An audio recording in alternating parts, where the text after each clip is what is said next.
और आज भी अगर मौका मिले सर तो तैयार हो सर। मैंने 12th पास किया और उसके बाद से ही ये प्रोसीजर चालू किया और अब आके लास्ट में यही था, ऑप्शन यही बचा था, अब ये भी टूट गया। एक फौजी के पीछे सर कितने परिवार के सारे सदस्य रोटी खा लेते हैं सर, हर कहीं धक्के खा रहे हैं। लड़का मेंटली डिस्टर्ब हो गया है। कहाँ है लड़का? हरियाणा में ही है, महेंद्रगढ़ डिस्ट्रिक्ट में। उसको ताने मारते हैं पड़ोसी, आगे सारा नकली फौजी है तो यहीं घूम रहा है, ऐसे ही रिश्ता कर लिया, बेइज्जती हो रही है, उसको निकलने नहीं देते, वो कुछ भी नहीं कर पा रहे। कोई त्योहार नहीं, कोई फंक्शन नहीं। उसके अब बीएससी का पेपर चल रहे हैं सर्री के। नमस्कार नमस्कार। इसमें सर ये 2019, 2020, 21, 22 जिसमें भर्तियां होनी थी फौज में, उसकी अनाउंसमेंट्स हुई और उसका प्रोसेस, ड्यू प्रोसेस, एयरफोर्स की तकरीबन 7,000 वैकेंसी और तकरीबन 90,000 के आसपास वैकेंसी फौज की। 2020 में या 21 में इनका प्रोसेस कंप्लीट हो गया, सिलेक्ट हो गए। अचानक अग्निवीर आई और इन लोगों को हंसा देते गए कि भैया अभी ज्वाइन कराएंगे, अभी कराएंगे, एक महीना लेट करते चले गए और अभी तक आज तक की ज्वाइनिंग। तो ये वो लोग हैं जो देख रहे हैं कि हमारी ज्वाइनिंग दी जाए और फौज में एज का रिलैक्सेशन देके भर्ती किया जा सकता है।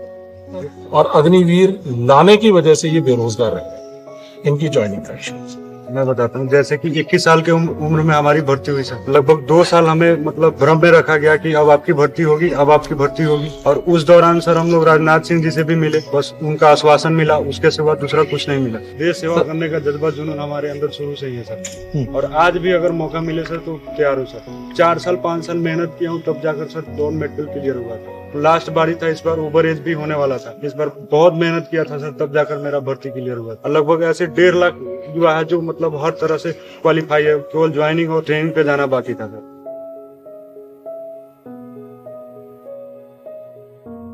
आप में से कितने लोगों के फादर या रिश्तेदार आर्मी में है?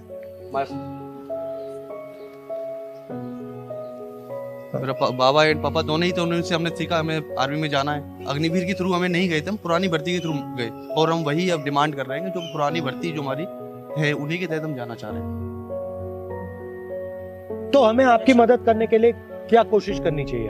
हम किस रास्ते पे चलें? एक बुजुर्ग माँ बाप के 2 बेटे थे, उनके बुढ़ापे का लाठी वही था दोनों, और इस फैसले से सरकार के दोनों ने सुसाइड कर लिया। बट अगर आप 1,50,000 लोग हो तो अगर आप थोड़ा भी संगठित हो जाओ तो जो आप करवाना चाहते हो सरकार को करना पड़ेगा। 90% लोगों को मालूम ही नहीं। बात यह है कि आपको जो कॉम्पनसेशन मिलना चाहिए था, ठीक है, अगर सरकार ने निर्णय ले लिया कि भैया हमें अग्निवीर करना है, वो ठीक है, वो उनकी बात। मगर जो आपने अपना समय दिया, जो आपने मेहनत की, जो उन्होंने आपको पहले एक्सेप्ट कर लिया, उसके लिए कुछ ना कुछ तो आपको मिलना चाहिए, जो भी हो, या एज रिलैक्सेशन हो या कुछ और हो, कुछ ना कुछ कॉम्पनसेशन तो होनी चाहिए। जो सर हमें डिले का जो नोटिस मिला था लास्ट टाइम, तो वो मिला था 31 मई 2022 और 14 जून को सर ये लेके आ गए थे। 15 दिन बाद सर अग्निपथ आ गया था, उसमें सर कैंसिल कर दिया। मतलब उनको पहले से मालूम था? जी सर। सर नोटिस में ये बोला जाता था कि अब ये डिले है कुछ एडमिनिस्ट्रेटिव रीजंस की वजह से, जल्दी होगी भर्ती पूरी। कभी हमें ये नहीं बोला कि आपकी भर्ती कैंसिल कर दी जाएगी। चिट्ठियां हैं, चिट्ठियां हैं, दिखाओ जरा। सर ये नोटिस है सर 1 ईयर तक सर यही अपडेट आता था, वेबसाइट पे अपडेट था।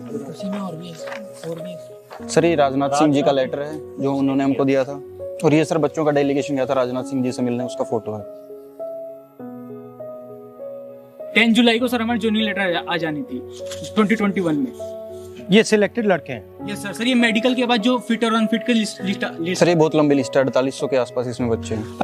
जो पहले सिस्टम था जिससे आर्मी एक रिक्रूट की पूरी रक्षा करती थी, मतलब जिस दिन वो अंदर आता था उस दिन के बाद से जब वो मरता था तब तक आर्मी का सपोर्ट रहता था। अगर शहीद हो जाए तो एक्स्ट्रा सपोर्ट मिलता था, मगर अगर नॉर्मल लाइफ जिए तो जिस दिन वो मरता था तब तक आर्मी उसके साथ रहती थी, और अगर वो मर जाए तो उसकी फैमिली के साथ उसके बाद भी रहती थी।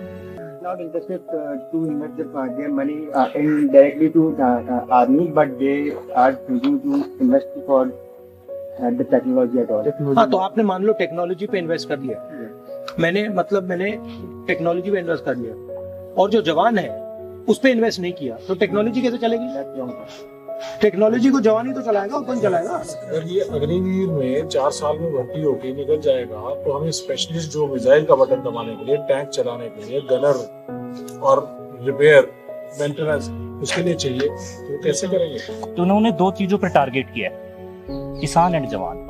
किसान में जो था, इन्होंने वो 3 बिल लेके आए थे, एक उस तरीके से, दूसरा इन मतलब उनकी इकोनॉमी को किसी तरीके से, क्योंकि सर मेरे को ऐसा लगता है कि वो लड़ाके हैं, हर चीज में जो भी चीज लोकतंत्र के खिलाफ हो रही है उसके खिलाफ वो आवाज उठाते हैं। वो किसान कौम के बच्चे हैं, कहीं ना कहीं किसान से रिलेटेड है मैक्सिमम। आप में से कितने लोगों के फैमिली किसान की? किसान फैमिली सारी की सारी किसानों की फैमिली। किसान को आप कैसे भी करके इकोनॉमिकली रूप से डाउन कर दो और वो सिर्फ रोजी रोटी पर निर्भर हो जाए तो वो आवाज नहीं उठा पाएगा सरकार के खिलाफ। मैंने 12th पास किया और उसके बाद से ही ये प्रोसीजर चालू किया और अब आके लास्ट में यही था, ऑप्शन यही बचा था, अब ये भी टूट गया। अब बस कोई इच्छा ही नहीं होती जीने की, है कि शायद हमारा ये प्रोसेस पूरा हो जाए और हमें ये मौका मिल जाए, तो बाकी कुछ नहीं बचा है।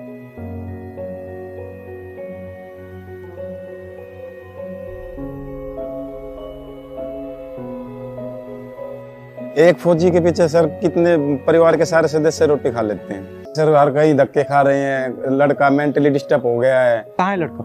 हरियाणा में ही है, महेंद्रगढ़ डिस्ट्रिक्ट में। उसको ताने मारते हैं पड़ोसी, आगे सारे नकली फौजी है तो यहीं घूम रहा है, ऐसे ही रिश्ता कर लिया, बेइज्जती हो रही है, उसको निकलने नहीं देते, वो कुछ भी नहीं कर पा रहे, कोई त्योहार नहीं, कोई फंक्शन नहीं। उसके अब BSc का पेपर चल रहे हैं सर्री के, वो करवा रहा हूँ उसको क्लियर, और क्या करूँ बेटा, ये तो कर ले तू।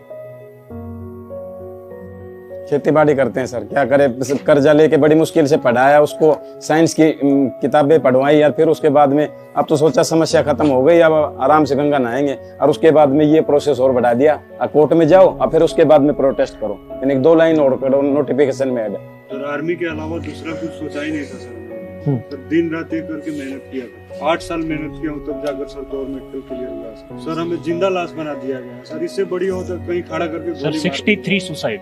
जैसे आपके बेटे को कह रहे हैं कि ये तो सच्चा सिपाही नहीं है, तो मेंटली टॉर्चर किया जा रहा है, वो निकल नहीं पाता घर से, डिप्रेशन में रहा सर। तो मुझसे आपकी क्या एक्सपेक्टेशन है सर? मुझे क्या करना चाहिए? एक ही उम्मीद है कि आप इस बात को असेंबली में रखें। नहीं, मैं तो रख दूंगा, पार्लियामेंट में रख दूंगा, उसमें कोई प्रॉब्लम नहीं है।